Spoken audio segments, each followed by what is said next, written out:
ele poderia estar aqui para falar conosco sobre essas questões políticas. Afinal de contas, foi um deputado, né, muito atuante, foi o relator da reforma trabalhista, mas hoje ele está em outra função, é ministro do Desenvolvimento Regional e não vai falar com a gente sobre a política para a presidência da Câmara, mas sim sobre as questões ligadas aí ao seu ministério. O ministro Rogério Marinho está conosco aqui no Jornal Gente da Rádio Bandeirantes, ao vivo em áudio e vídeo, para conversar com os nossos ouvintes nessa manhã. Como vai, ministro? Tudo bem? Um prazer em ouvi-lo aqui na Rádio Bandeirantes. Bom dia para o senhor. Bom dia, Pedro. Bom dia, Cláudio. E bom dia, ouvintes da Bandeirantes. Bom, uma das principais ações aí do seu ministério, né, é a chegada das águas no Rio São Francisco ao Rio Grande do Norte, o seu estado, e isso está previsto para esse ano de 2021 que se avizinha, né? O que o senhor tem aí de novas informações sobre essa obra que podem ser divulgadas aqui para os ouvintes da Rádio Bandeirantes, hein, ministro? Olha, as águas do São Francisco chegarem ao Rio Grande do Norte certamente será um motivo de comemoração, de júbilo, de alegria, não só para os potiguares, mas para todos os brasileiros que amam o país, né? Porque nós estamos dando segurança hídrica a uma parte significativa do Nordeste setentrional, né? Que faz parte aí o Ceará, o Rio Grande do Norte, a Paraíba e Pernambuco, com o término da transposição dessas águas abençoadas do Velho Chico, que começaram há mais de 15 anos, né? Uma obra que se arrasta há algum tempo, com uma série de problemas, e que este governo abraçou e tem levado ao cabo de tal forma que conseguiremos concluir as obras originárias ainda no final do próximo ano de 2021. Mas eu acho que o mais importante, Pedro, é dizer que nós estamos fazendo um grande trabalho de obras estruturantes que vão emancipar boa parte da população nordestina, permitindo que essas populações se desapeguem ou se desatrelem de políticas tradicionais que secularmente subjugaram as pessoas daquela região. O nosso Cláudio Humberto, que é de Alagoas, sabe o que é o trabalho do Canal do Sertão, né? O governo federal tem apoiado a ampliação dessa obra. Concluímos agora o trecho 4 do canal e já estamos negociando o trecho 5º do Canal do Sertão, que está levando a água para dezenas de municípios no interior de Alagoas. Da mesma forma, estamos fazendo um trabalho de grande vulto lá em Pernambuco, com o Canal do Agreste, 2 milhões de pernambucanos recebendo água tratada nas suas residências, através da transposição das águas do São Francisco. Né? Lá no Ceará, o Cinturão das Águas, a chegada das águas a Jati, no Ceará, com o presidente Bolsonaro, agora no mês de junho, permitiu a segurança hídrica de toda a região metropolitana de Fortaleza. São 4,5 milhões de cearenses que passaram a ter finalmente a garantia de que não vai faltar água nas suas torneiras. Então nós temos hoje um vigoroso programa de infraestrutura hídrica, né, que vai permitir políticas emancipatórias importantes para uma região extraordinária do nosso país, que é o Nordeste brasileiro. Ministro, muito bom dia, bem-vindo ao nosso programa. Esse programa é o programa Águas Brasileiras, é isso? Águas Brasileiras, Cláudio, é o programa que nós lançamos na sexta-feira, que trata da revitalização das bacias hidrográficas. Eu tenho dito que o nosso é o Ministério das Águas.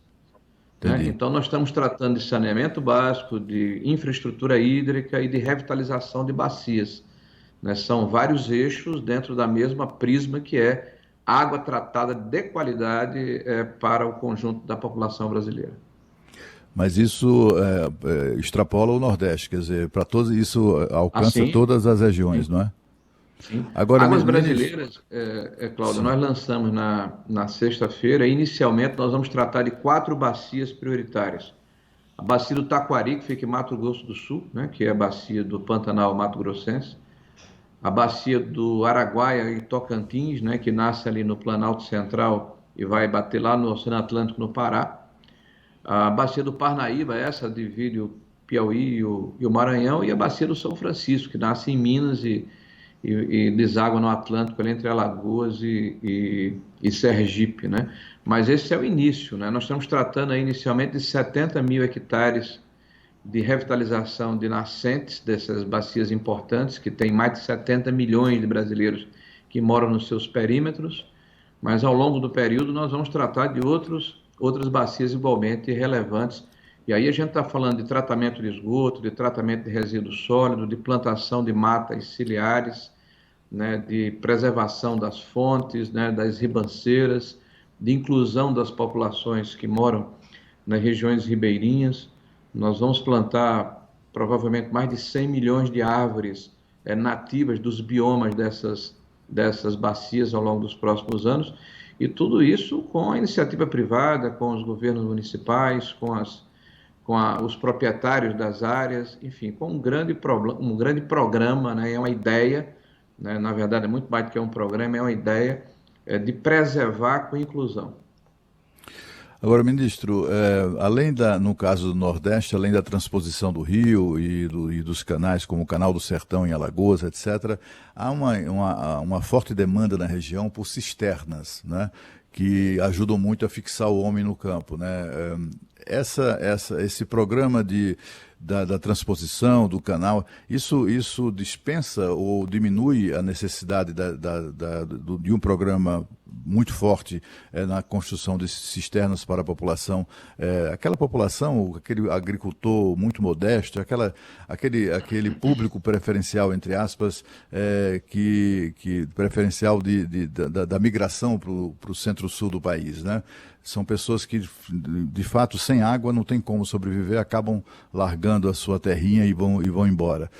Como é que está isso? O senhor também tem priorizado essa questão da construção de cisternas no Nordeste? Cláudio, são múltiplas soluções para problemas que, na verdade, são díspares, né? Então, se você imaginar que você que é uma pessoa que vem de Alagoas, né, que existem comunidades isoladas de 50, de 60 moradias, né, que ficam a uma distância maior de um reservatório de água, às vezes economicamente fica mais complicado você puxar uma adutora. Então nós não dispensamos a necessidade também de trabalhar com cisternas. Nós estamos comprando agora algumas dezenas de milhares de cisternas para instalarmos no próximo ano. Fizemos um investimento maciço nesse ano. Há um programa em que cada problema é levado em consideração em função da solução necessária. Então, de perfuração de poços, de instalação de dessalinizadores, de construção de pequenas adutoras ou de médias e grandes adutoras, da questão do reuso da água, né? do programa de barragens submersas. Então, cada caso é um caso. O Nordeste é um país, né? Então, ele não é homogêneo. Então, há uma multiplicidade de situações que são encaradas de forma distinta. A infraestrutura dos canais de transposição nos permite termos uma solução global que vai atingir o maior número de nordestinos, mas é claro que algumas comunidades não serão beneficiadas e essas continuarão a receber um tratamento diferenciado, como é o caso das cisternas. Ministro Rogério Marinho, do Desenvolvimento Regional, está ao vivo conosco hoje aqui no Jornal Gente da Rádio Bandeirantes. Eu queria fazer uma pergunta para o senhor sobre investimentos, porque ao longo da pandemia, claro que o direcionamento de recursos foi alterado, há uma decretação de calamidade pública que permite o governo, né, gastar o que tiver e o que não tiver, contrair até dívidas para os recursos necessários para combate à pandemia nesse ano de 2020. Como foi a adequação aí de recursos? O que o Ministério fez para tentar continuar com esses investimentos necessários e a programação que o senhor faz já para o ano que vem? Quais são as prioridades das obras aí, dos recursos que vão ser destinados? Porque a gente sabe que certamente em 2021 ainda haverá um impacto orçamentário da pandemia do coronavírus nas contas do governo. Pedro, a preocupação nossa aqui foi aplicar de forma adequada o nosso orçamento. Nós temos a orientação do presidente de que deveríamos retomar obras paralisadas, porque, sem dúvida nenhuma, as obras pertencem à população brasileira e não ao governo que as iniciou, e nós somos um enorme cemitério de obras inacabadas. Para você ter uma ideia, aqui no nosso MDR, mais de 6 mil obras se encontravam paralisadas quando nós chegamos aqui em fevereiro desse ano. Fizemos um grupo de trabalho, retomamos 1.500 dessas obras até agora, né? E é claro que há todo tipo de problema, desde a questão de dominialidade, problemas ligados ao meio ambiente, ações judiciais, dificuldades com os projetos que foram mal executados e por isso mesmo houve a interrupção da obra, né? Problemas com o cronograma físico-financeiro orçamentário anterior. Então, nós adequamos o orçamento que recepcionamos e o aplicamos, né, na sua integralidade. É evidente que esse é um ano excepcional. Foi definido um orçamento de guerra para que nós tivéssemos as condições de enfrentarmos não apenas os efeitos causados pela questão da saúde pública, mas as suas consequências na área social e econômica. Então, dentro dos protocolos que a própria legislação exige e os que foram criados em função desse momento novo, nós estabelecemos uma parceria com estados, com municípios, com as empresas privadas, para que as obras não fossem paralisadas. E isso com a preocupação de preservar empregos, né? E, ao mesmo tempo, entregar à população os bens e serviços que ela tem necessidade, né? E que foram levantados em função do orçamento e das perspectivas que foram geradas no início das obras. É evidente que nós, a exemplo de outros ministérios, disputamos os poucos recursos que são disponibilizados dentro do Executivo. E aí me permita, não há nada mais natural do que um conflito, né, que sempre existiu entre os ministérios que têm a missão de executar obras e o ministério que tem a missão de sentar em cima do cofre, né? Isso é a coisa mais natural do mundo. Agora, eu só posso lhe assegurar que tudo que fizemos foi dentro da lei, utilizando o recurso que foi disponibilizado pelo orçamento e levando em consideração a orientação do presidente de retomar obras paralisadas e dar prioridade a obras ligadas a saneamento, a infraestrutura hídrica e habitação. Nós vamos terminar esse ano entregando possivelmente de 380 a 400 mil residências, unidades habitacionais. Nós retomamos só nessa área de habitação, das 100 mil obras paralisadas, unidades habitacionais paralisadas, 40 mil unidades foram retomadas esse ano, né? Nós estamos fazendo um esforço, porque o governo federal, com recursos do Orçamento Geral da União e com os recursos oriundos de Fundo de Garantia, do BNDES, de Caixa Econômica, vai aplicar pouco mais de 6 bilhões de reais na área de esgotamento sanitário, tratamento de água e saneamento básico, o que é muito pouco em função da nossa necessidade. Por isso, é importante saudar aqui, né, essa conquista que foi o novo marco do saneamento. O novo marco do saneamento vai permitir, pela previsibilidade, pela segurança jurídica, né, que haja o apoio e o concurso da iniciativa privada nesse objetivo que é todos nós de universalizar até 2033 o tratamento de água e esgoto. Nós estamos discutindo com o Parlamento o novo orçamento, possivelmente só será votado no próximo ano, foi votada a Lei de Diretrizes Orçamentárias na semana passada, nós vamos trabalhar nos 3 primeiros meses, possivelmente com 1/12 do orçamento, né? E por ocasião da discussão, né, do orçamento de 2021, que deverá ocorrer entre fevereiro e março do próximo ano, nós vamos conversar com os parlamentares e colocar as nossas prioridades para que elas possam ser distinguidas e elencadas pelo Parlamento brasileiro. Ministro, estou muito impressionado com esse número de obras inacabadas, 6 mil obras inacabadas. Das 1.500 retomadas, certamente foram as obras consideradas mais, digamos assim, urgentes, mais prioritárias. O senhor poderia traçar um perfil dessas obras? São obras de infraestrutura, certamente, né? Enfim, eu queria saber que tipo de obra deixou de ser executada, né, em governos anteriores e das quais o governo atual vem se ocupando. Cláudio, eu vou fazer um recorte aqui, habitação e outras obras, tá? Então, na habitação, nós chegamos aqui e encontramos 156 mil a 160 mil unidades habitacionais paradas. Dessas, 55 ou 56 mil é o que eles chamam de... São unidades que foram tratadas entidades, que eles chamam de entidades. São pequenos bancos que fizeram financiamento por todo o Brasil, quase 1.800 municípios, e que foram paradas desde 2018, com o término do último prazo que foi dado. Essas nós vamos retomar todas, ou a grande parte delas, no próximo ano, Cláudio, porque fizemos um grande trabalho junto ao próprio Tesouro Nacional, ao Ministério da Economia para fazermos uma negociação de retomada dessas obras, mantendo os preços originários. Muitas estão quase prontas, no 80%, 90%, 95%, mas o governo havia exaurido o prazo para sua entrega em 2018. Então, é uma questão burocrática que nós resolvemos durante esse ano. Então, a partir do próximo ano, a gente deve retomar umas 50, 55 mil das 660 mil unidades habitacionais. Das 100 mil que remanesceram desse total, 40 mil estão sendo retomadas esse ano, né, de 30 a 40 mil. Tá? E por que elas não foram retomadas na sua integralidade? Porque existe todo tipo de problema, como eu falei anteriormente.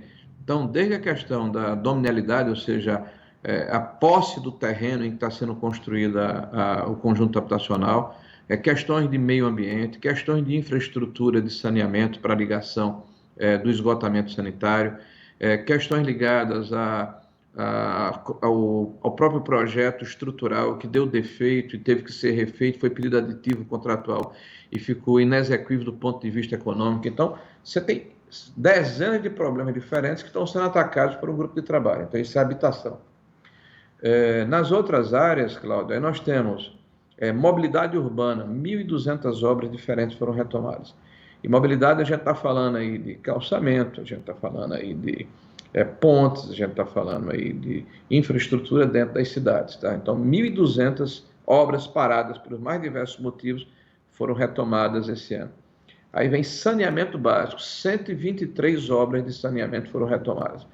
Então, obras que estavam paradas há mais de 2 anos, 3 anos, 4 anos, né, de tratamento de esgoto, de tratamento de água ou de macro-drenagem foram retomados esse ano. E 71 obras de urbanização. Então, urbanização de cidades, de centros urbanos. E 59 obras de desenvolvimento regional. Então, esse é o recorte das obras paralisadas que foram retomadas pelo nosso grupo de trabalho. Ainda remanescem 4.500 e o grupo de trabalho continua a trabalhar. Então, eu imagino que no próximo ano a gente deva retomar pelo menos mais 1.500 a 1.800 dessas obras. As outras, infelizmente, existem problemas intransponíveis e a gente eventualmente terá que rescindir esses contratos. Ministro, qual que é a importância do Bolsa Família, do auxílio emergencial para essa população mais carente, que o senhor tem um contato direto aí através do Ministério? Na sua avaliação, o governo precisa de um novo programa social dessa magnitude para 2021? Olha, o governo foi extremamente proativo no enfrentamento da crise da pandemia. Né? Na hora em que instituiu uma série de programas, tanto na parte de financiamento para pequenas e microempresas, pagamento de salário, né, para funcionários das empresas que tiveram as suas finanças e os seus fluxos financeiros abalados. A gente está falando aí de mais de 10 milhões de contratos de trabalhos preservados, um número superlativo em qualquer lugar do mundo, né? A ajuda que foi dada a estados e municípios, mais de 100 bilhões de reais, tanto para recompor as perdas com FPM, FPE, ICMS, ISS, bem como para ajuda direta na saúde, para que os estados e municípios enfrentassem a crise da pandemia em cada uma das unidades federativas. E a questão do auxílio emergencial, que foi essencial, né? Porque a economia, ela se alavancou a partir do mês de maio e de junho, principalmente porque o governo não paralisou obras e não deixou que a economia colapsasse. As pessoas que tiveram a ajuda do governo nesse período, né, certamente ajudaram nesse processo de recuperação econômica, porque foram as compras. Tanto é que nós estamos tendo uma inflação causada principalmente, né, pela compra de material de construção, de gêneros alimentícios, né, em função da melhoria do poder de compra de uma população que, naturalmente, sempre ficou à margem desses programas sociais. E esse auxílio emergencial identificou que existem pelo menos 3 milhões de famílias que precisam de uma atenção do governo no sentido de ajudá-las a preservar essa melhoria da sua fragilidade econômica. Então, melhorar a fragilidade econômica delas, porque elas têm praticamente a mesma condição daqueles que estão sendo atendidos pelo Bolsa Família. O presidente certamente está debruçado sobre o problema, vai buscar dentro do orçamento e junto com o legislativo uma forma de, a partir do próximo ano, né, com a votação do novo orçamento, né, um reforço nesse programa aí do Bolsa Família, mas essa é uma ação do presidente da República, junto com o Congresso Nacional, que só deve ser conversado, só deve ser tocado a partir da discussão do próximo orçamento, né, que deve acontecer entre fevereiro e março. Então, acho que todos nós entendemos a necessidade de ajudarmos as populações mais fragilizadas, mas essa é uma discussão que deve ocorrer por ocasião da discussão do novo orçamento de 2021. Ministro, o senhor foi um deputado muito atuante, foi relator entre outras coisas relevantes que o senhor fez, foi relator da reforma trabalhista, etc. O governo, o presidente já anunciou que não vai se intrometer na eleição das mesas diretoras da Câmara e do Senado, mas certamente por sua experiência e sua influência, inclusive no parlamento, o senhor deve estar sendo muito demandado nesse período agora de articulações e de campanha sobretudo na Câmara dos Deputados. O que é que o senhor acha que vai dar isso, essa confusão toda, né? O senhor tem a expectativa de que a presidência da Câmara vai ser disputada entre um governista e um oposicionista radical, ou serão dois governistas a disputar o pleito? Os nomes que estão sendo aventados, Cláudio, todos eles são pessoas que fazem parte da base do governo, que têm votado nas pautas defendidas pelo governo e certamente vão ter a responsabilidade de ajudar o país. Eu espero que vença aquele que melhor represente esse sentimento, né? O sentimento que inclusive é o sentimento da população brasileira, de que nós temos que continuar com as reformas importantes para darmos uma segurança jurídica nesse processo de retomada econômica, né? E que o Legislativo faça o seu papel de fiscalizar o Executivo, mas de ajudar, né, para que nós tenhamos uma condição diferenciada nesse ano tão importante para nós, que é o de 2021, após esse processo pandêmico de 2020. Ministro do Desenvolvimento Regional, Rogério Marinho, conversou conosco ao vivo nessa manhã aqui na Rádio Bandeirantes. Muito obrigado pela entrevista, bom trabalho para o senhor, viu, ministro? Até uma próxima oportunidade, se não nos falarmos aí, um bom fim de ano para o senhor e para todos. Então, eu agradeço, Pedro, Cláudio, aos ouvintes da Bandeirante e aproveitar aqui o espaço, né, desse enorme número de ouvintes que vocês têm, né, e agora é praticamente uma televisão, né, para desejar a todos aí um bom Natal e que o próximo ano de 2021 seja um ano de vitórias e de muita saúde, né, para todas as famílias brasileiras. Um abraço. Obrigado, ministro.